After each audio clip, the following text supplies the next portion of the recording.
Hello, welcome back to Rev Endurance Sports and another edition of What is in Our Stand Today. That's a hashtag you can follow, hashtag What is in Our Stand Today. I've got that on YouTube, I've got that on Instagram and Twitter as well, and Facebook. So you could follow me all of those places. And in the description below, you'll also find links to my Strava and things like that. So what we're going to talk about today is adjusting a rear derailleur. But before we go any further, if you would please, I'll give you a second to subscribe to that channel. It means a lot to me, and I want to have a lot more time to provide these types of videos for you.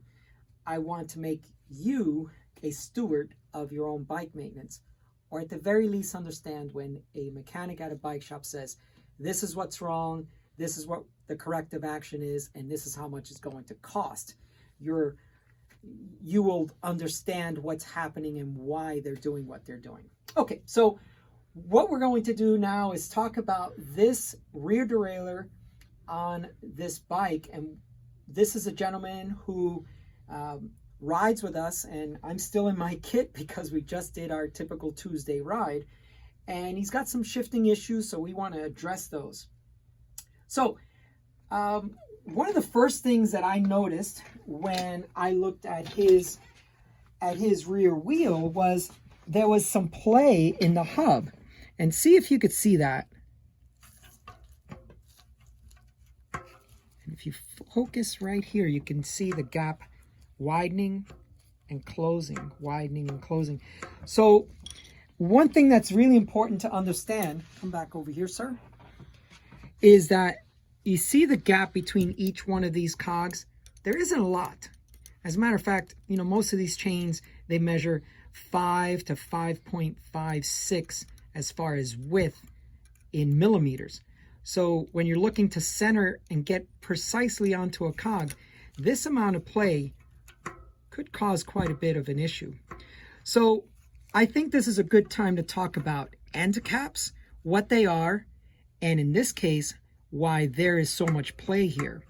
All right, so first thing we're going to do, which is already partially done, is we've got the chain on the smallest cog, we've got the chain on the smallest chain ring, and that's the easiest way to get the wheel out. So we're going to open up the skewer and see the wheel just basically falls out. We'll pull back a little bit on the rear derailleur and pull out. Now, let's troubleshoot this for a second. So first thing is we're going to take out this skewer.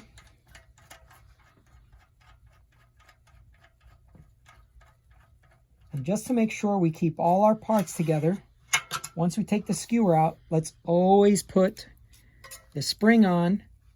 And remember that these springs, they're conicals, so the smaller side faces always inboard into the wheel, and then the big portion faces out to your nut and your quick release lever. Okay, so let's set that aside all together. Now, this is what's called an end cap, and this right here is a cassette lock ring, and it holds the lock ring in place. So this end cap, believe it or not, was loose. So you see that? And how do we check that it's loose? You can turn this side and see if it affects anything on this side, and it's not. So different end caps have different methods of how they are installed. This particular one, we're going to remove it just so you could see that this one is a threaded end cap. And look inside there, and now you're going to see that this one has threads. All right, so this was loose. Now, oh, one more thing I want you to notice. On this end, this is a telltale sign whether it's going to be a threaded end cap or not before you actually remove it. You see these are called wrench flats, and usually a 5mm Allen key will fit there. All right, so we're going to screw that back in. And remember, a good maintenance practice is always put things in with your fingers. Make sure you got it threaded in first, and make sure See, like this guy here is,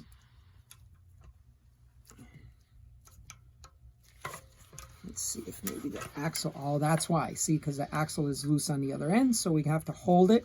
Now we can screw that in. Okay. Now this is in there finger tight, always a good maintenance practice, but we have two 5mm wrenches here, and this is a Park tool. It's a 3-way. So we put one there, we put one on the other side, and then righty-tighty. And now that cap should be on there tight, and the axle still moves, so everything is good in the world. All right, so we've eliminated one reason why the shifting would have been bad. But let me show you what another end cap could look like. And this is more common with DT Swiss.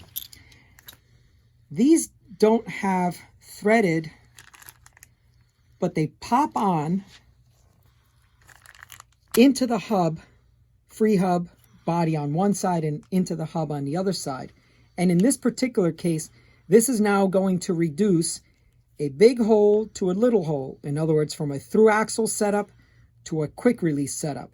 So from a 15mm to a 9mm. So you can take a set of wheels that were designed for through axle, but now you can use them for a quick release. All right, let's put our skewer back on.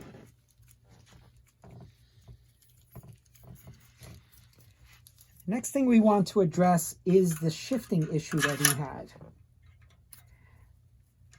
Now, what's most common, and I get most often, is the shifting is off in the middle of the gears.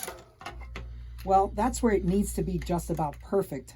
So that's the most common place where you're going to have that. So excuse my back for a second. Before I do any type of derailleur adjustments, what I like to do is make sure the wheel is centered. So I just open up the skewer, let it come to a natural place, make sure the bike is upright and not leaning to any side, and then I lock it into place, and then I know that the wheel is properly centered inside the dropouts. All right, so what I'm going to talk about now is rear derailleur adjustments, just so that you get a general idea of how derailleurs work and how they should be adjusted. So first things first, let's talk about how a rear derailleur works. The way a rear derailleur works, mechanical by the way, is you see this cable here. This is wonderful that this is an external cable. It's partially internal coming from the shifter. Out of the bottom bracket, it's external. This cable is adjusted by this here, which is called a barrel adjuster. And basically the way a rear derailleur works is you give it tension to go up the cassette, and then it releases tension to go down the cassette.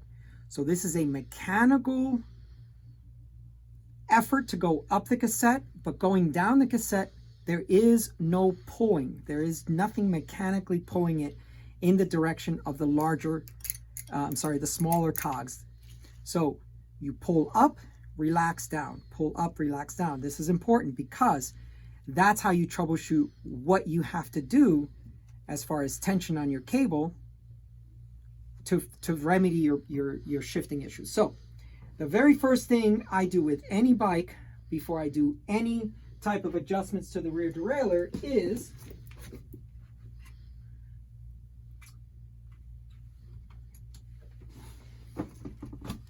I check the chain, because if the chain is off or worn, it really does not make any sense to do an adjustment on the rear derailleur. Okay, so chain's good, so we're gonna move from there. Now let's talk more about rear derailleur operation. You need to be able to get your rear derailleur onto your climbing cog and into your top end gear. And that range of travel is limited by these two limit screws that are right here. This one and this one, okay? High limit screw, low limit screw. Think about it as high end speed, low end speed, okay? Now, those limit screws, if you watch my hands, they prevent the rear derailleur from going too far this way into the wheel and too far this way into the frame. So first you have to limit its travel, then you can adjust it for each individual cog in between. So limit screws first, then your micro adjustment would be your barrel adjuster here. There's also a bead tension adjustment right here, which should be set up properly, but we'll check that as well. All right, so the first thing I do then is I say, okay,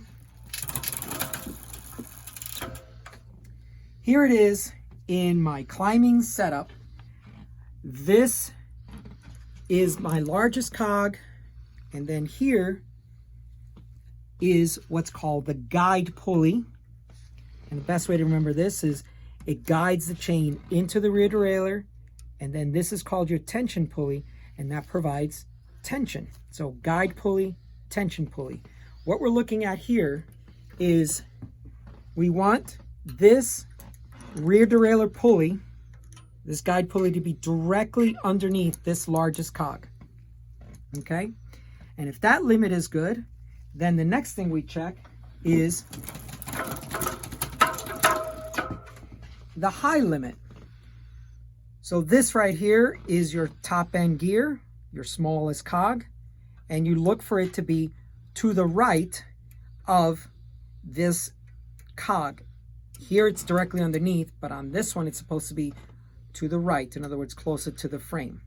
Now in this case, the cameraman is standing directly where I need to be, but I'm hoping that that is properly placed. Okay, so that's that. Once you know that your two limit screws are adjusted properly, it's not going to go into your spokes and tear that wheel up, and it's not going to go into the frame and tear up your frame. You've got your limit set up. Now let's micro adjust things in between.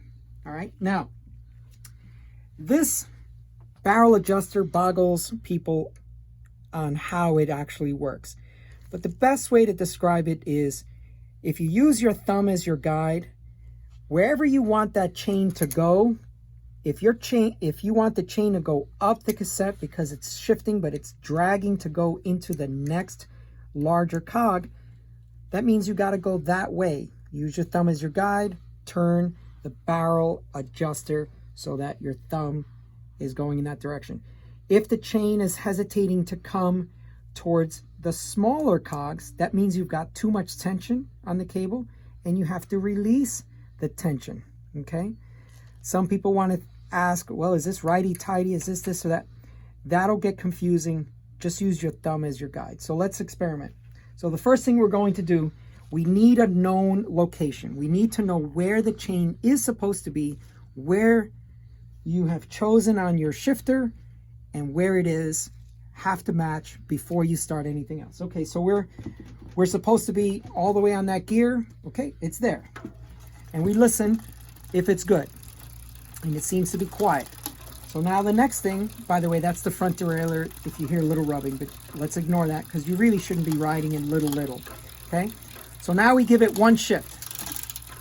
And if one shift, one gear, okay? Go back, go up, go back, go up. That seems okay, so we're gonna go one more. And we go back, and see it's hesitating to come back down. So I'll give you about 5 seconds to figure out which way that's supposed to go now. All right, so remember, that's the gear it's supposed to be in, which is in the third cog, but I've shifted it to go down into a smaller cog and it didn't go. Well, the issue here is that the cable has too much tension. So it wants to stay in that cog as opposed to dropping to this cog. Remember, there are only two things that prevent a chain from shifting down into the next cog. One too much tension on the cable. 2, friction in the line, friction somewhere between here all the way up to the shifter. Okay, so if I were to want to get that next cog, my thumb has to go this way, not that way, has to go this way. So I just give it, this is indexed to here, so you just give it a notch. Didn't go, give it another notch. Didn't go, give it another notch. Oh, there it is, it fell. Okay, and it's quiet. Good. So now we go one more gear up. Good. One more gear up. Good. Nice and quiet. Now remember, tension to go up the cassette. You can always give it tons of tension and it'll always work up. But if you've got too much tension, it will not come back down the cassette. So this is really important because sometimes you can set up your derailleur and everything is shifting just great to get to your climbing cogs like that. But then it hesitates coming back down. And see now, just see that hesitation right there? Okay, so how do we fix that hesitation? We take tension off of the cable. How do we take tension off the cable? Instead of going in the direction of your thumb, go the opposite of your thumb. So we'll give it one more notch down. And that gear should then get quieter. So the cameraman was doing this adjustment on his own at home, and so what I'm thinking he did was just too much tension on a cable, got it to shift in the up direction. See that? Now we can go back and forth, no hesitation.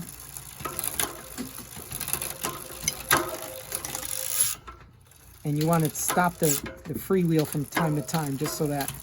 All right, so remember, you can almost always get it to go up because that's just a mechanical thing. You give it more tension, it goes up the cassette. But to come back down from the cassette, the tension cannot be too much. It's still a little hesitation. Take another notch off.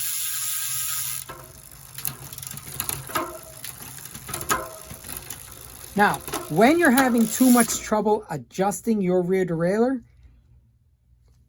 in the down position, remember, too much tension on a cable or friction in the line.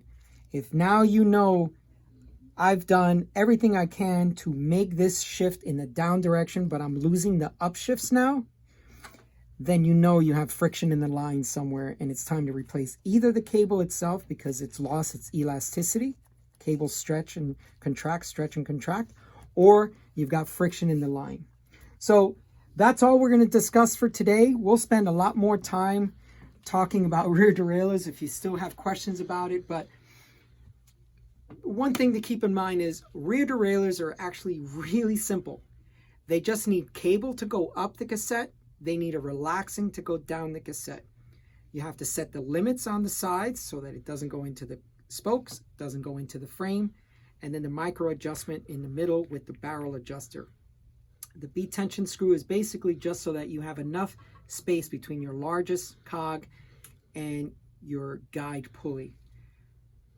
The concept is easy. It's the mechanical part that either takes practice or bring it to your local bike shop so that they can do it for you. I really do appreciate your time and your attention today. I know that this was probably a little bit longer video, but it was a live situation. This was a bike that needed to be repaired, and I thought it was a great opportunity to teach you about rear derailleur adjustments. Thank you for tuning in. Please smash that like button, and I look forward to seeing you guys on the next video. Thanks.